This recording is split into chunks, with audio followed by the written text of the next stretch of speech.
Hi, everybody. Okay, so I am, as you notice, in a fake background because I am actually out of the office this week and doing a little bit of writing and whatnot. And we have some clients and some friends who are in the middle of a humongous reorganization. So our team is popping in, and we are not popping in. Our team is holding space, I should say. We're not popping in.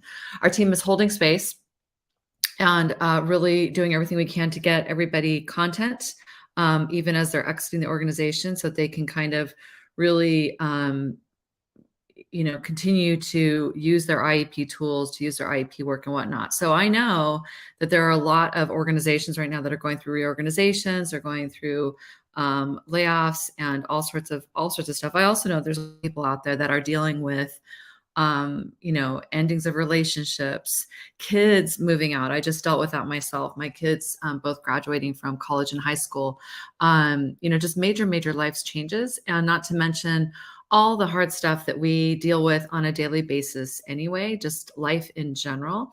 So earlier this week, I posted a video on the resiliency. I just posted a video on resiliency of some things to be thinking about.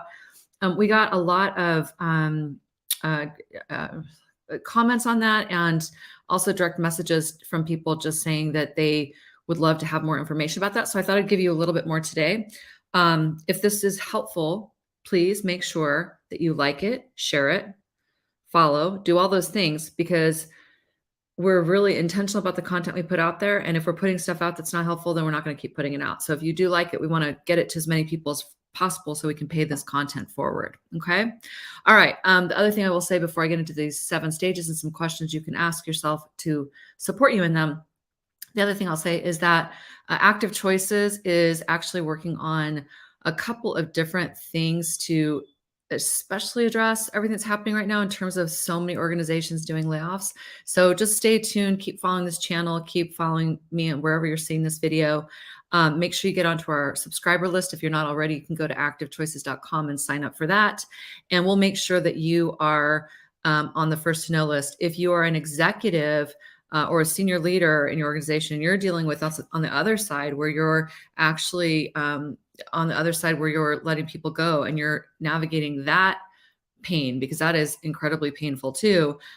Make sure that you're following this as well, because we're going to do our very best to put really good things out there to meet everyone where they're at, and to help us collectively and globally create more solid resiliency, healthy energy, healthy leadership, healthy cultures, et cetera, et cetera. So anyway, all to say, just make sure that you're staying connected. And if this is helpful, please like it, comment, let us know, and we'll keep them coming. All right. So here, I'm going to give this, I'm not going to give you all the questions. I'm just going to give you a couple to start with. So let me find my little thing. I'm out of my normal office, so I'm a little bit discombobulated. I don't have my big, I don't have all my screens. So here you go. So here we go. Full screen. All right. Here are the 7 stages of resiliency I talked about earlier this week. If I won't go into these again, but you can go back and look at them. Some of the questions to start looking at is to actually, let's see here. What you want to start doing is you want to start looking at, first of all, identifying where you're at. Where are you on these 7 stages? So I'm going to come back here again. Here's those 7 stages. All right. And you can even look at this in terms of, most people think that the resiliency journey goes, you have the event, you have your experience, you do assessment, you learn and reframe, you become and you serve, you freedom, and next. Most people think it's a linear journey. What I want to offer is it is not a linear journey at all. You might be experiencing this in all different directions right now. It's very common to go through something like a layoff or the end of a relationship or whatever. It's very common to go through something like that, and then to, all of a sudden feel like you're in the learning and the reframing stage, and you're ready to get going, and you're ready to reboot and create your next chapter. And then all of a sudden you find yourself back in the authentic experience and really assessing what's just happened. So give yourself some grace. Here's what I'm offering. Give yourself some grace for wherever you're at. Okay. So give yourself some grace. Oh, we're not going to do that. Okay. All right. So here we go. If it's the event, so if you're in that first stage, here are a couple questions you can ask yourself right now I always like to think of this as there's the accurate reporting of what is the actual situation that has happened, what actually has happened. There's that accurate reporting of it. And then there's the emotional experience of what just happened. So you want to pay attention to what's happened, what's the experiencing I'm having, what is my authentic emotion. So this can be anything. This can be anger, grief, relief, fatigue, excitement, curiosity. It could be anything. So you really just want to get in touch with what is the authentic emotion you're having and give yourself full permission to have that. And then to really start to look at what support do you need? What support do you need now? And this is where you really want to lean into your friends. This is where you want to lean into other colleagues. This is where you want to lean into family, therapist, your coach. If you're working with ACI, lean in with ACI. This is just really think about what support you need.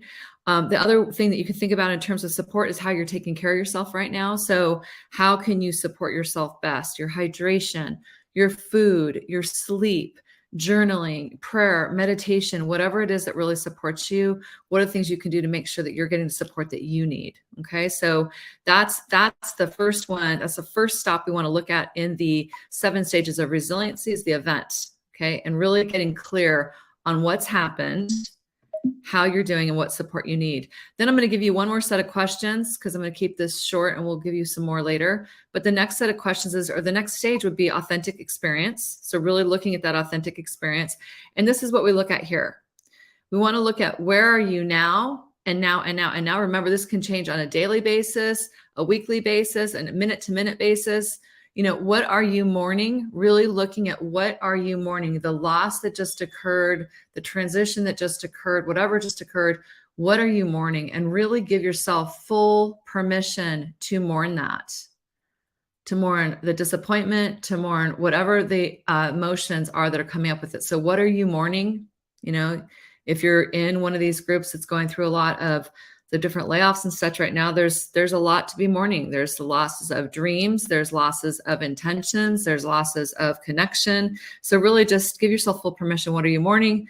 What are you celebrating? What are you celebrating? Because there may be something to celebrate in that. You might not see it yet, but there might be. See if you can find a little twinkle of where there might be something to celebrate. And then of course, we've got what support do you need, and then breathe. Okay. So last one I'm going to show you is just to look at assessment. I will give you this one real quick. This is getting a little bit long, but assessment right here is just looking at really, again, the accurate reporting. What have you lost? What have you gained? What resources, internal or external? Internal being internal in yourself, external being people around you, things around you. Can you tap into what is most important right now? And then breathe. So these resources, internal or external, this is one of my favorite things. And this is actually, I believe, really important before you get into the healing phase, which is phase number 4. Internal resources. So we've got external resources around us, which are things like people. Let's see, people, I guess I'm done with that. Let me move that over. We've got internal resources or external resources, which are things like people, coaches, therapists, family, exercise can be an external resource. Learning can be an external resource, lots of external resources, but we have our internal resources, and our internal resources are the only things that we can control. Our internal resources are the things that we can draw upon ourselves. And I think this is actually maybe the most important part of this video that I'm getting to at 9 minutes. So if you've stayed with me this long, then I hope this is going to really reward your steadiness in staying with this video. Our internal resources are the things that we can count on ourselves for. So my internal resource, for example, I'll use myself, my internal resource of self-trust, my internal resource of perseverance, my internal resource of self-kindness, my internal resource of grace, my internal resource of, really thinking through what needs to happen right now and, being witness to actually what's happening in my life versus being sucked into it. So we have all sorts of internal and external resources. Your work to do in this phase, if you so choose, and if this resonates for you, because everyone's different, so I'm not saying this is necessarily for you, but I do want to offer it as a frame. The work to do here is to just look at what internal resources, when have you gone through something really um, difficult in the past and you got through it? When did you go through something really difficult in the past and you got through it? And what internal resources did you tap into in yourself to help you do that? So if I look back at some of the biggest things that have happened for me personally and also professionally and in our company, every time, we've been in business for 21 years, we've been through it. There've been a lot of like, if I look back at the hardest moments, I can, if I'm quiet and I get really present with myself, and this is where the IEP work comes in, guys. If I get really present with myself, and I tell myself the truth, I will start to find internal resources that I tapped within myself to get through that. So it might be relationship with spirit or your higher power or whatever your relationship is there. It might be just that thing of trusting yourself that things are going to be okay. It might be your grit, your internal resource of grit, internal resource of grace. So play with that. All right. So we'll leave it there. Your next stage is, if you need to see them, go back and look at the last videos or at the very beginning of this one. Again, if this is helpful, let us know. We'll continue to do this kind of stuff for a while longer, and then we'll be letting you know what